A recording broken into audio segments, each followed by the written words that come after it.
एक सुबह सभी आंगन में बैठे थे। इस बार भी फसल अच्छी नहीं हुई। समझ नहीं आ रहा घर का खर्च कैसे चलेगा। भगवान पर भरोसा रखिए, कोई ना कोई रास्ता जरूर निकलेगा। माँ जी, अगर आप बुरा ना माने तो मैं एक बात कहूँ। बेटी, अपने घर में पूछने की क्या बात है? जो कहना है खुलकर कहो। मैं बचपन से बहुत अच्छी जलेबी बनाती हूँ। अगर हम गांव के चौराहे पर जलेबी की दुकान खोलें तो शायद घर की आमदनी बढ़ जाए। लेकिन भाभी, दुकान खोलने के लिए पैसे कहाँ से आएंगे? दीदी सही कह रही हैं। मैं भी उनके साथ रहूंगी। हम दोनों मिलकर दुकान संभाल लेंगे। गांव वाले क्या कहेंगे? लोग तो बात बनाने। लोगों की बातों से घर का चूल्हा नहीं जलता, मेहनत से जलता है। उसी पल पूरे परिवार ने तय कर लिया कि दोनों बहुओं के सपने को सच किया जाएगा। नंदनी बेटा, पहले भगवान का नाम लेकर काम शुरू करो। जी माँ जी, आज की पहली जलेबी भगवान को ही चढ़ेगी। दीदी, मैंने चाशनी तैयार कर दी है, अब आप घोल देख लीजिए। बहुत बढ़िया पूजा, आज हम दिल से मेहनत करेंगे। दोनों बहुओं ने मिलकर सुनहरी और कुरकुरी जलेबियां बनाई। उनकी खुशबू पूरे आंगन में फैल गई। वाह भाभी, इतनी अच्छी खुशबू तो पूरे गांव में किसी दुकान से नहीं आती। चलो अब इन्हें चौराहे पर ले चलते हैं। गांव के मुख्य चौराहे पर एक छोटी सी मेज लगाई गई। उस पर साफ कपड़ा बिछाया गया और गर्मा गर्म जलेबियां सजाई गईं। दीदी, भगवान करे आज हमारी पहली बिक्री जल्दी हो जाए। हिम्मत मत हारना, मेहनत का फल देर से मिलता है लेकिन मिलता जरूर है। उसी समय गांव का मशहूर हलवाई माधव वहां पहुंचा। वर्षों से उसकी दुकान पूरे गांव में चल रही थी। अरे, अब घर की बहुएं भी हलवाई बनेंगी। काम कोई छोटा या बड़ा नहीं होता। 2 दिन में समझ आ जाएगा कि दुकान चलाना कितना मुश्किल है। दीदी, भगवान करे आज हमारी पहली बिक्री जल्दी हो जाए। पूजा, हम किसी से मुकाबला नहीं कर रहे, बस अपने परिवार के लिए मेहनत कर रहे हैं। देखते हैं तुम्हारी दुकान पर ग्राहक आते भी हैं या नहीं। कुछ देर तक कोई ग्राहक नहीं आया। दोनों बहुओं के चेहरे पर चिंता साफ दिखाई देने लगी। दीदी, अगर आज एक भी जलेबी नहीं बिकी तो? हार मानना हमारे घर की परंपरा नहीं है, थोड़ा इंतजार करो। अभी स्कूल जाते हुए एक छोटा बच्चा अपनी माँ का हाथ पकड़कर दुकान के सामने रुक गया। माँ, मुझे जलेबी खानी है। बेटी, आधा किलो जलेबी देना। नंदिनी ने मुस्कुराकर गर्मा गर्म जलेबी तोली। महिला ने एक टुकड़ा चखा और उसके चेहरे पर मुस्कान आ गई। वाह, इतनी स्वादिष्ट जलेबी मैंने बहुत दिनों बाद खाई है। धीरे धीरे और लोग भी दुकान पर आने लगे। पहली कमाई दोनों बहुओं के हाथ में थी। उनकी आंखों में खुशी के आंसू आ गए। लेकिन दूर खुरा माधव ये सब देख रहा था। उसने मन ही मन फैसला कर लिया, अगर इनकी दुकान ऐसे ही चलती रही तो मेरी दुकान बंद हो जाएगी। अब मुझे कोई बड़ी चाल चलनी हो। दोनों बहुओं की जलेबी की मिठास अब पूरे गांव में चर्चा का विषय बन चुकी थी। हर सुबह उनकी दुकान पर ग्राहकों की भीड़ बढ़ने लगी।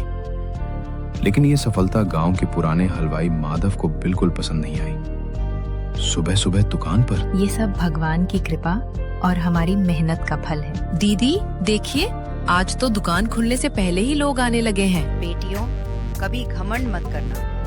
जितनी मेहनत बढ़ेगी उतनी ही तरक्की होगी। उधर माधव अपनी दुकान पर बैठा गुस्से में ग्राहकों को कम आते देख रहा था। अगर यही चलता रहा तो मेरा कारोबार खत्म हो जाएगा। उसी समय उसका नौकर कल्लू वहां आया। मालिक क्या सोच रहे हैं? आज रात उन दोनों बहुओं की दुकान की सारी तैयारी खराब कर देंगे। सुबह उनके पास बेचने के लिए कुछ नहीं होगा। जैसा आप कहें मालिक। रात गहरी हो चुकी थी। पूरा गांव सो रहा था। नंदिनी और पूजा ने अगले दिन की जलेबी के लिए घोल तैयार करके ढक दिया था। धीरे धीरे माधव और कल्लू चुपके से वहां पहुंचे। मालिक, कोई देख तो नहीं रहा? जल्दी काम करो। कौन है वहां? माधव और कल्लू घबरा गए और अंधेरे का फायदा उठाकर भाग निकले। सुबह जब परिवार इकट्ठा हुआ तो रामदास ने रात की पूरी बात बताई। मैंने चेहरा साफ नहीं देखा, लेकिन कोई हमारी मेहनत बर्बाद करना चाहता है। अब क्या करेंगे? डरने से कुछ नहीं होगा। आज से हम और सावधान रहेंगे। आज रात मैं और रोहित दुकान की रखवाली करेंगे। उसी समय गांव के प्रधान दुकान पर पहुंचे। बेटियों, पूरे गांव में तुम्हारी जलेबी की तारीफ हो रही है। अगले हफ्ते गांव का बड़ा मेला है। अगर तुम चाहो तो मेले में भी अपनी दुकान लगा सकती हो। ये तो हमारे लिए बहुत बड़ा मौका है। हम पूरी मेहनत से तैयारी करेंगे। लेकिन दूर खड़ा माधव ये सब सुन चुका था। अब उसने तय कर लिया कि मेले से पहले वो ऐसी चाल चलेगा जिससे दोनों बहुओं का सपना हमेशा के लिए टूट जाए। गांव के मेले में दुकान लगाने का मौका दोनों बहुओं के लिए किसी सपने से कम नहीं था। अगर मेले में उनकी जलेबी लोगों को पसंद आ जाती तो उनका छोटा सा कारोबार पूरे इलाके में मशहूर हो सकता था। सुबह घर के आंगन में पूजा, हमें मेले के लिए कम से कम 50 किलो जलेबी बनानी होगी। हाँ दीदी, लेकिन इतने सामान के लिए पैसे कहाँ से आएंगे? बेटियों, मेरी चिंता मत करो, मैं गांव की सहकारी समिति से थोड़ा उधार ले आऊंगा। नहीं बाबूजी, हम जितना कर सकते हैं उतने से ही शुरुआत करेंगे। कर्ज तभी लेना चाहिए जब बहुत जरूरी हो। यही समझदारी एक दिन तुम्हें बहुत आगे ले जाएगी। पूरा परिवार दिन रात मेहनत में जुट गया। अर्जुन और रोहित बाजार से मैदा, चीनी और घी लेकर आए। शांति ने सूखे मेवे तैयार किए, जबकि नंदिनी और पूजा नए स्वाद की जलेबी बनाने का अभ्यास करने लगी। पूजा, दीदी, अगर हम केसर और इलायची वाली जलेबी भी रखें तो लोगों को पसंद आएगी। बहुत अच्छा विचार है। कुछ नया करेंगे तभी लोग हमें याद रखेंगे। उधर माधव अपनी दुकान पर बैठा गुस्से से सब देख रहा था। इन दोनों की हिम्मत तो देखो, अब मेले में भी दुकान लगाएंगी। मालिक, अब क्या करेंगे? अगर मेले तक ये पहुंच गई तो मेरा धंधा चौपट हो जाएगा। इस बार कोई गलती नहीं होनी चाहिए। मेले से एक दिन पहले रात को अर्जुन और रोहित दुकान का सामान गाड़ी में रख रहे थे। तभी अचानक तेज हवा चलने लगी और काले बादल छा गए। भैया, लगता है जोरदार बारिश आने वाली है। कुछ ही मिनटों में मूसलाधार बारिश शुरू हो गई। दीदी, अगर बारिश नहीं रुकी तो हमारा सारा सामान भीग जाएगा। जल्दी करो, सब सामान अंदर रखो। पूरा परिवार मिलकर सामान बचाने में लग गया। बारिश तो रुक गई, लेकिन सुबह जब सभी मेले के लिए निकलने लगे तो उन्हें एक बड़ा झटका लगा।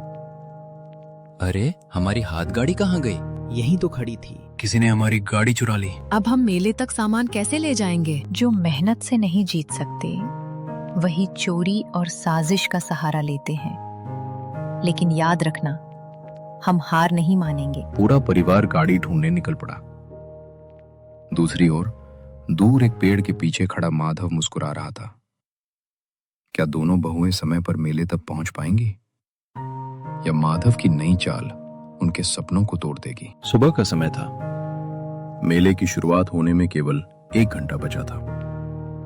हाथ गाड़ी गायब होने से पूरा परिवार परेशान था, लेकिन नंदिनी और पूजा ने हार मानने से साफ इनकार कर दिया। अगर गाड़ी नहीं है तो क्या हुआ, हम अपने सपने को रुकने नहीं देंगे।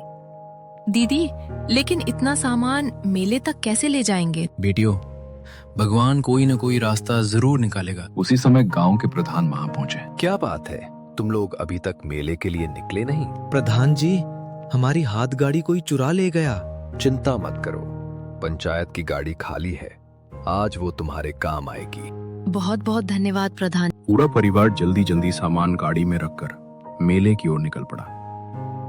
उधर माधव को पूरा भरोसा था कि वे अब मेले तक नहीं पहुंच पाएंगे। मालिक, देखिए, उनकी दुकान पर तो सबसे ज्यादा भीड़ लगी है। गर्मा गर्म जलेबियों की खुशबू पूरे मेले में फैल चुकी थी। लोग दूर दूर से उनकी दुकान पर आ रहे थे। 1 किलो जलेबी देना। मेरे लिए भी आधा किलो पैक कर दीजिए। माँ, मुझे यही वाली जलेबी चाहिए। लीजिए बेटा, गर्मा गर्म जलेबी। मेले में मिठाई प्रतियोगिता भी रखी गई थी। गांव के सभी हलवाई उसमें शामिल हुए। नंदिनी और पूजा ने भी अपनी खास केसर इलायची वाली जलेबी जजों के सामने पेश की। कुछ देर बाद परिणाम घोषित हुआ। इस वर्ष मेले की सर्वश्रेष्ठ जलेबी का पुरस्कार मिलता है नंदिनी और पूजा की जलेबी की दुकान को। पूरा मेला तालियों से गूंज उठा। आज तुम दोनों ने पूरे परिवार का सिर गर्व से ऊंचा कर दिया। मुझे अपनी बहुओं पर गर्व है। माधव का सिर शर्म से झुक गया। वो दोनों बहुओं के पास आए। पूजा, मैंने तुम्हारे साथ बहुत गलत किया, मुझे माफ कर दो। गलती मान लेना ही सबसे बड़ी बहादुरी है।